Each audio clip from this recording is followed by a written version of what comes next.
Welcome to ANTV. Please subscribe my channel. Kurnool జిల్లా ఎమ్మెగనూరులో బాబు function hall ఎదురుగా ఉన్నటువంటి సిమెంట్ ఇటుకల తయారీ దగ్గర నిన్న రాత్రి కొంతమంది గుర్తు తెలియని దుండగులు అక్కడ తయారు చేసినటువంటి సిమెంట్ రింగులను పగలకొట్టి సుమారు 60-70 వేల రూపాయల విలువ గల సామాగ్రిని ధ్వంసం చేశారంటూ లబోదిబోమంటున్నాడు బాధితుడు. సిమెంట్ ఇటుకల యజమాని శివ మాట్లాడుతూ, ఇంతవరకు ఇలాంటి సంఘటనలు ఎప్పుడూ జరగలేదని, నిన్న రాత్రి ఇలాంటి సంఘటన జరగడం ద్వారా భయభ్రాంతులకు గురవుతున్నామని, రాత్రిపూట ఇక్కడే నిద్రిస్తుంటామంటూ, ఈ సంఘటన చూసిన తర్వాత వెంటనే పోలీస్ స్టేషన్లో ఫిర్యాదు చేశామని, తనకు న్యాయం జరిగేలా చూడాలని కోరుతున్నాడు యజమాని శివ.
నా పేరు శివ. కమిటీ రోడ్డు బాబు ఫంక్షన్ హాల్ ఎదురుగా సిమెంట్ బ్రిక్స్ తయారు చేసుకొని జీవనం సాగిస్తూ ఉంటాం మేము. ఇట్లా రాత్రి దుండగులు వచ్చేసి అన్ని 60-70 రింగుల దాకా ధ్వంసం చేసి నాశనం చేసి పెట్టి మొత్తం చెల్లా చెదర పగలు కొట్టేసినారు. నాకు 60-70 వేల సరుకు దాకా లాస్ వచ్చింది. ఇది టౌన్ సిఐ గారికి కూడా కంప్లైంట్ చేసినాము.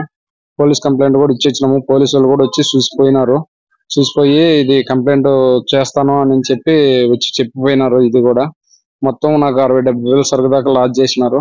దీనిపైన టౌన్ సిఐ గారు కొద్దిగా చర్యలు తీసుకోవాల్సిందిగా కోరుచున్నాము. అన్ని 60-70 దాకా పగలు కొట్టారు. 60-70 రింగుల దాకా పగలు కొట్టారు సార్. అన్ని ధ్వంసం చేసి పెట్టినారు, నాశనం చేసి పెట్టినారు. కొంచెం నిఘా ఉంచి మాకు న్యాయం చేయవలసిందిగా కోరుచున్నాం సార్.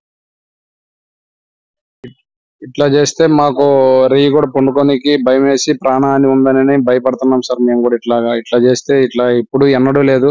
ఇదే ఫస్ట్ టైం ఇప్పుడు వచ్చి ఇట్లా చేయడం. ఈ మనిషి ఎవరనేది గుర్తు తెలియకుండా ధ్వంసం చేసిపోయినారు సార్ మాకు.